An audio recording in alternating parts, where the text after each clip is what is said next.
Ito yung bendo, bagong deliver, hindi pa naikakabit yung tarpaulin. So malayo yung internet source. So yan no.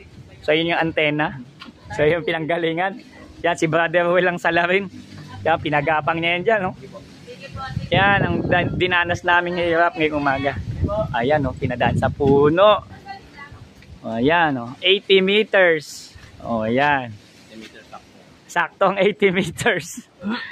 Oh. Ayan yung LAN cable oh. Oh, ayan mga nilatag ni Brother Well. Wala man lang ako naitulong dyan. Ayan oh. Ayan, kinagat ako ng antik dito. Ayan, yung wire. Ayan, ganda ng pisa. Ayan.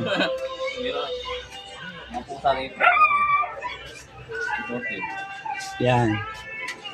So, pinadaan namin yan dito. Ayan, yan yung wire na yan. Hanggang dito. Ayan oh. Tapos lumiban na yung wire niyan dito sa may bubong. So, pakita ko lang.